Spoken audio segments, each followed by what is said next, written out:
First, Mobile, Alabama. Gas station lines were miles long before sunrise. One man drove in 40 miles from Biloxi, Mississippi for gas. Been there since the storm, stayed there. Been here. Now we come into Mobile to get gas to go back and survive. Mobile didn't suffer nearly the damage as Biloxi and Gulfport. Still, the people there were without power for 4 days. The Emergency Management Agency supplied water, ice, and food. One woman was there to get those items for her daughter. She drove 6 hours to come to Mobile. She says it's devastating there. She come to get a generator gas. Y'all pray for them. They have no food, nothing. I didn't know she was alive or dead. To get a generator and water, food, bread, anything. So you're here to get some for them. I can survive, they can't. Earlier this afternoon in Pascagoula, Mississippi, homes were left in piles of splinter. This was the living room. We don't know where the dining room table is. We don't know where any of the furniture is.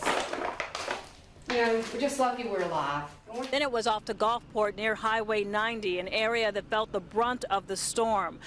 Now you see what was left of the Best Westin, the entire first floor destroyed by Katrina. And then there was a cupola casino, a casino that was once a barge, was pushed 200 yards by the storm.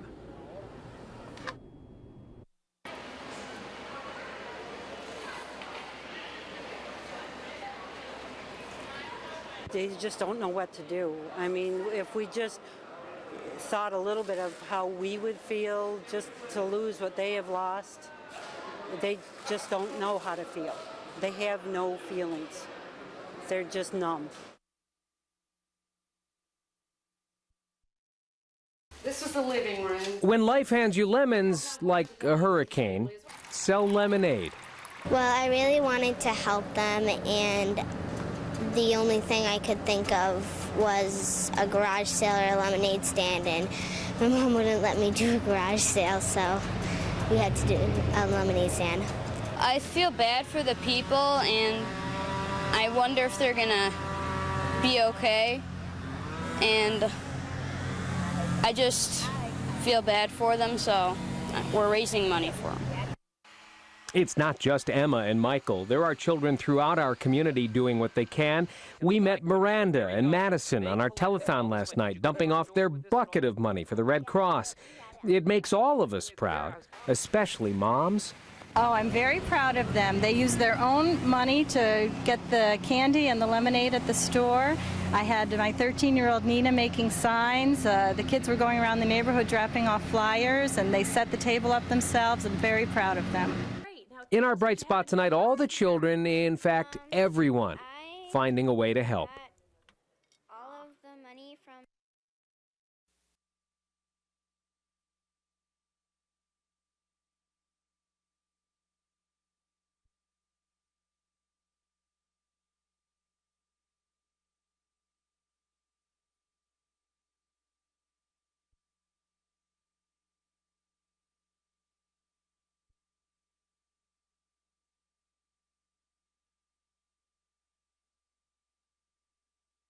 Well, here's one. This is going to ring. This is going to ring. They ring so quickly. Hi, this is Donnell Hardin. Who is this?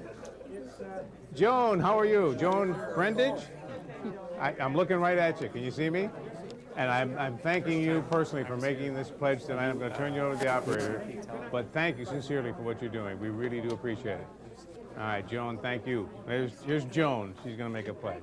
When this rings? There it is. Here we go. Hi, thank you for calling Storm Aid. This is Jane Ryan. You got to look like right in the camera because you're talking to this person here. You're on TV right now. Do you see me?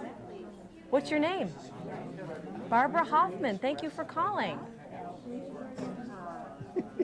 Oh, it's our pleasure to help out. We appreciate your call. Did you wait a long time to call? Really? How long? Well, she started after 8 o'clock, and it's 9 o'clock. You waited an hour to call. We appreciate your patience and all the perseverance of folks at home. You can also go to the website, rochesterredcross.org. But we're appreciating your call, and we're going to let you do your business right now, Barbara Hoffman. Thank you for calling. Okay, here's one for Doug. All right, here we go. My turn? All right. Your turn. You got to try. This is fun. You got to do this. Mike, come on over here. You got to try. Hi, this is Doug Embledge. Shirley, how are you? Where are you calling from tonight? Can you see me on TV? You know, I've been doing this 23 years. It's still thrilling to see myself on television. Shirley, we thank you. You know, we're having some fun here, but it's such a serious effort. And have you been watching the coverage and thinking about, you know, how maybe you can help and feeling helpless like the rest of us? Jeff's phone here. Hey, Mike Catalana, you're on television. American Red Cross. Hi, this is Mike Catalana. We're talking on the air right now. Thank you for calling. How about them bills? How's it going today? Now, did it take you a long time to get through? 20 minutes for her to get 20 minutes, through. okay, that's Depends better than on the call. average. But we appreciate you calling. You got right through, and we're going to turn you over here to Jeff Rosenberg. He's been working hard. He's been working hard. Jeff's right.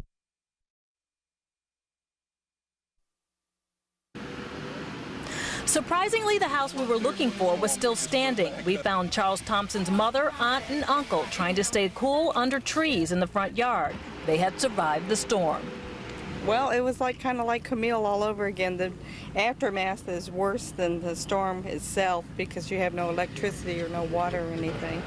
Her son Charles only imagined the worst. He contacted us by email asking if there was a way to contact his family. And he says, I know that my mother, aunt, uncle were refusing to leave the house on Park Boulevard. We had nowhere to go. The last correspondence we received was late Sunday night. Well, my brother-in-law Kenny over there, he took care of both of us very well, and God's watching over all of us. We set up a satellite phone so Charles could hear his mother's voice. Hi. Hi, how are you? I'm doing just fine. We made it through the storm, and these people have been very nice to put a call through to you. Absolutely. You guys are okay? We're okay. We're just fine. We're just, without air conditioning or, water. Once he knew his family was okay, he asked about the house. It sustained very little damage. Water. We got food. We got water. Down there? No, I don't need you to come down. Charles was happy to hear his family was okay and the community was pulling together to make sure people had at least the basics, food and water. You can't even put it into words. I'm just so relieved that she's okay and that my family's okay. And I mean, they're going to be able to make it. It's just overwhelming. Going 5 days in complete limbo, not knowing anything at all that was going on, just the constant phone calls down there, and just every time the phone rings, you're just waiting to hear something and jumping at it. I love you. I love you too. Bye-bye. Talk to you soon. Okay.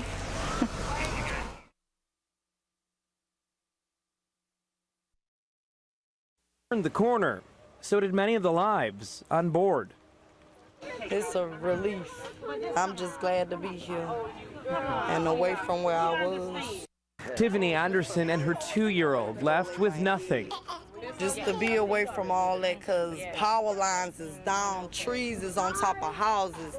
It's a disaster. This van from Tridestone Missionary Baptist Church randomly picked up people, 16 in all, who needed help in the New Orleans area. Church families here will take in the hurricane victims. Originally, it was just 2 church members who were going to take their own van down to Louisiana to find a missing relative. That's when the pastor of this church prayed and said, bring the church van instead. And with that idea of sending down, the Spirit of the Lord spoke to my heart, and now fill it up and bring as many as you can back. Wanda Weems and her 2 daughters are among the bunch who decided to take the trip up north. I'm very thankful. I was praying on my way coming here that I could get some kind of help. Start a new life with my kids. It's unclear whether these families are now permanent residents or just temporary visitors. They might, however, end up seeing some familiar faces. The church is thinking about turning the van around for another trip. Mike Doria, 13 WHAM News.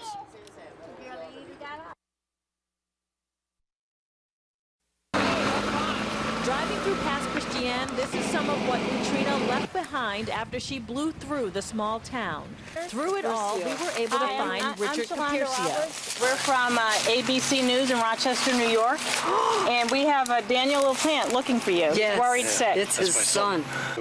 His son, Daniel LaPlante, had desperately been trying to find out if his father had survived Hurricane Katrina.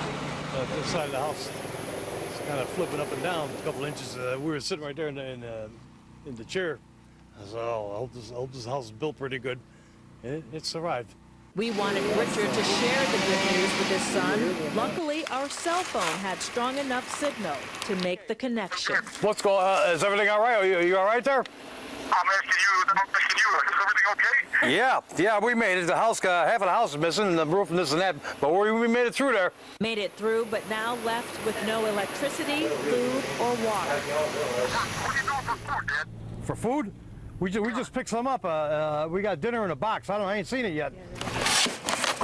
His dinner is an MRE, a meal ready to eat, part of food donated to the community. Chicken. Wow. In his town, there's nowhere to buy food. This pretty much depicts what all of the businesses in Pass Christian look like, including the pharmacies, which is a big concern to Richard because he has diabetes. There's all the insulin here. See, it's getting warm. Richard says he only has enough insulin left for the next couple of days. Of course, on the other hand, when you get no food in the house, you ain't got to worry about medication for diabetes. You know, if you're not eating anything, you're not going to have any sugar in your system. But we'll figure something out. Richard says the best news he's had since the storm hit is hearing the sound of his son's voice. What's gone now? All right, I love you, man. I'll talk to you later. I love you too. All right, man. I'll talk to you. All right, bye-bye. All right. Before we left, we were able to provide some gasoline. Oh, terrific. Now you're going to crank up the generator. Boy, oh boy. Liquid gold. Richard says it'll help keep the refrigerator running at least until he can get some more medication. He says he survived the storm, and he'll survive what's ahead, too. In Pass Christian, Chalonda Roberts, 13 WHAM News.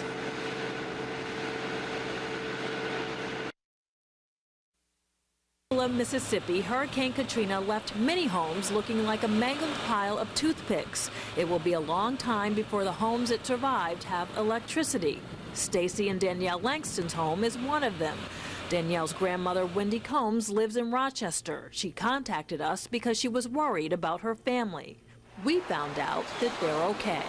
Yes, they're fine. They're in Loosedale with my sister's new husband and his family, and they got some limbs down in their yard up there, but they're fine. And they've been driving back and forth every other day or so to help us out down here. The house has some water damage, but everything else is intact. Next, we checked on a family one town over in Moss Point, Mississippi. Betty Reynolds was worried about her Uncle Lester Witherspoon and his wife. They had also survived Katrina. We were fine. We had it so far, you know, blessed by, I said, the blessing of the Lord. Because everybody around us down there, they got strictly destroyed. We called his niece so she could hear the good news. Huh? But I found out that Rochester Yeah. was sending Chalonda there. Yeah. I called the television station and I asked them to find you for us. Well, child, I'm so proud of you. I don't know what to do, okay?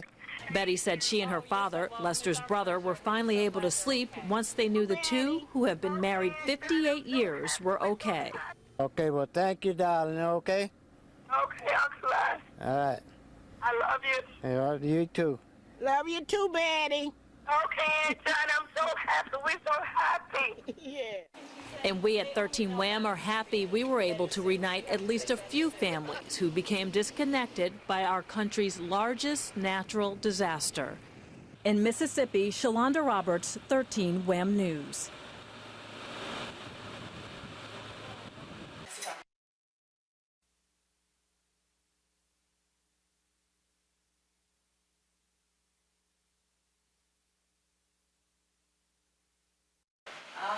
Community college, which is about an hour from here. That's right. That's why I asked yesterday, what was the daddy name? They didn't give us all that. It's Betty Sue. Oh, I can hear.